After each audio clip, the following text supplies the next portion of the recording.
Okay, so today we're going to be going over the Christian persecution occurring in Nigeria. And this is very different from our previous studies on North Korea and China, because there we see how the government powers are the ones trying to shut down Christianity within their territories. But in Nigeria, it's very different. You have outright terrorism.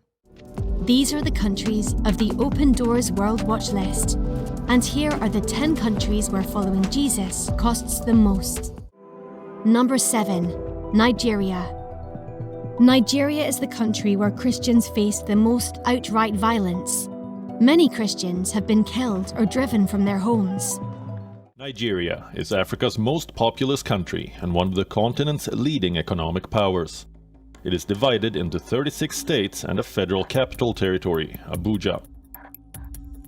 There are at least 250 ethnic groups.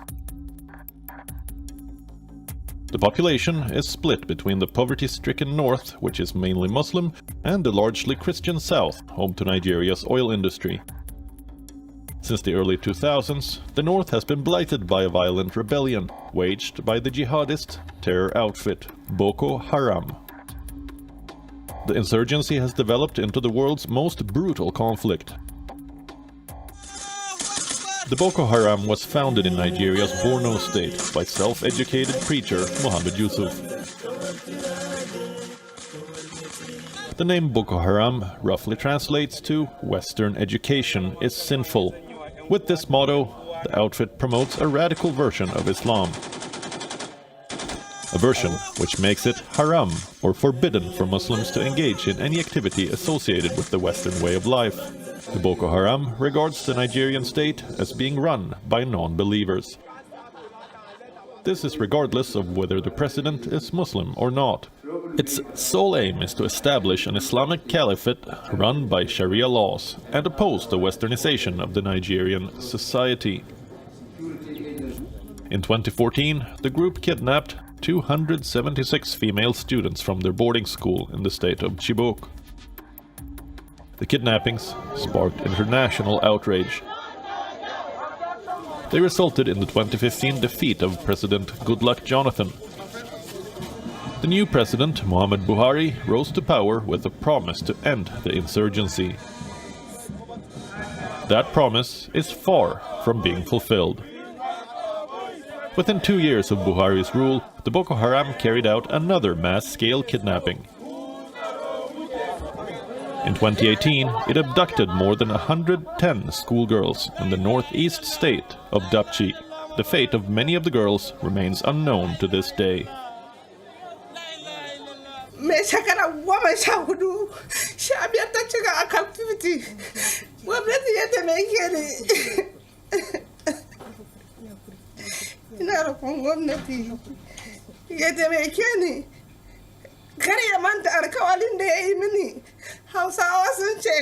Nigeria's militant Islamist group Boko Haram, which has caused havoc in Africa's most populous country of Nigeria through a wave of bombings, assassinations, and abductions, is fighting to overthrow the government and create an Islamic state. Now, as some of you may already be aware, this has been going on for quite some time.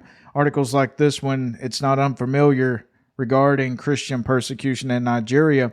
100 Christians killed in Nigeria massacre back in 2012. Such attacks are sadly relatively frequent in Nigeria. Here's another one just from 3 months ago, back in June of 2022.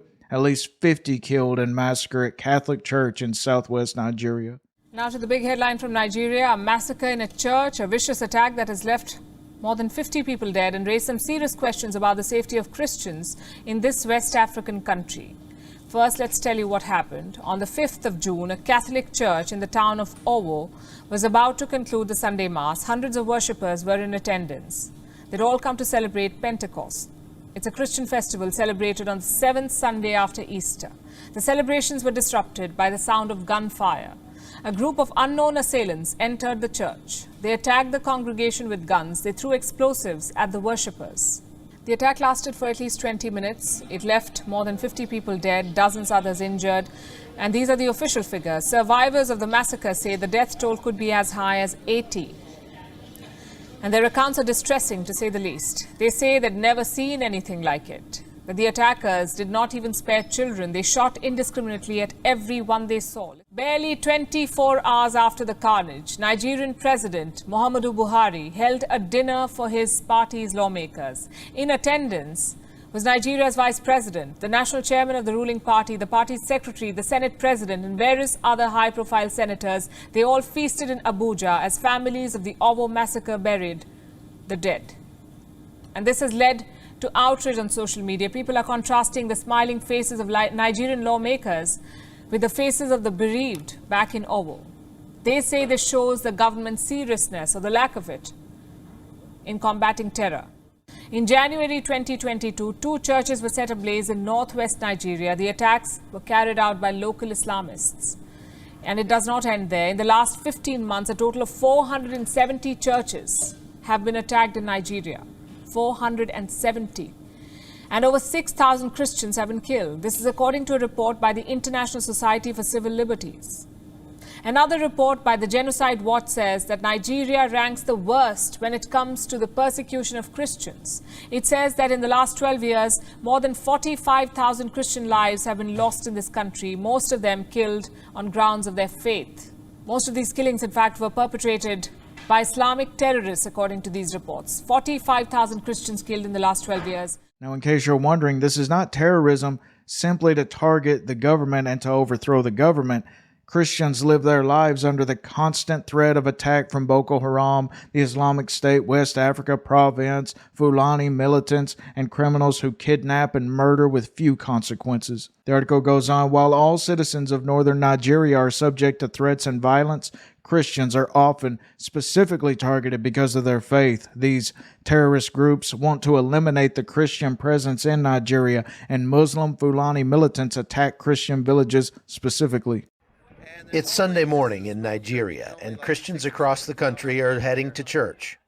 As part of the continent's largest Christian community, believers here have their choice of places to worship. Here at the Family Worship Center, pastored by Regent University graduate Sarah Omaku, thousands lift their hands in praise. But just a few miles away on this Sunday, these people try to find enough food to survive another day. I'm just outside of Abuja in the capital of Nigeria, and this is a refugee camp with about 1,500 people in it that have been internally displaced from their villages further north and to the west. There are about 2.5 million internally displaced people within Nigeria, and that makes this one of the largest humanitarian crises in the world right now. And the thing that all of these people have in common is that they're Christians. In November 2013, Boko Haram invaded our village.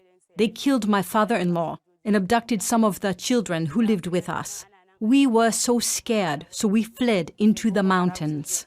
As a movement, Boko Haram has been around for a very long time, starting back in 2002, long before ISIS even became a thing.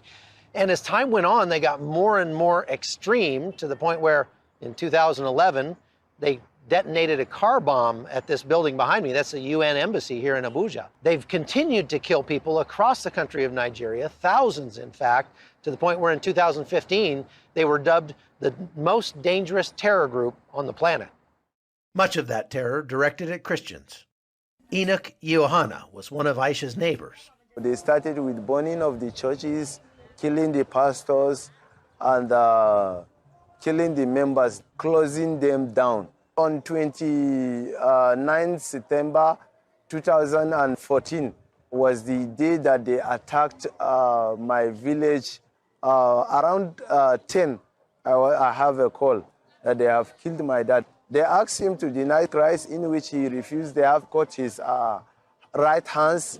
Then he refused. They have cut to the elbow again, in which he refused before they shot him thrice. At the head, forehead, the neck, and chest. Many of the 1,500 Christians living in this camp have similar stories, like Hanatu, who had to flee on foot across the border into Cameroon, carrying her 3-year-old daughter on her back. We escaped from Boko Haram. I walked for 2 months before I reached Nigeria. Once she arrived, she realized the camp had no school for the children, so she decided to do something about it. The thing has touched my mind that these children, they are living like that without going to school. We sit down, we discuss and say, how are we going to do with this life of these children? Are we going to leave them like this? This Boko Haram is because of illiteracy that they start killing everybody. So if we didn't teach these children, they will affect us directly or indirectly. Now, I thank God, the children now, we have seen a great change. Hanatu and other volunteers go beyond reading and arithmetic, also teaching the children about their heritage, since many of these little ones have never seen their true homes. We always cry. There is a song that our children always sing, "Oh my home," because there is no place like home.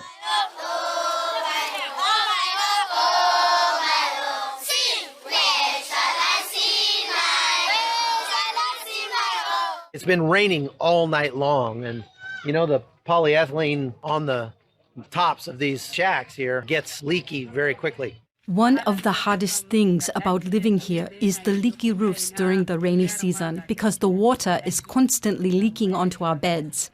We depend on people to provide food for us, and when they are unable to do so, we go hungry.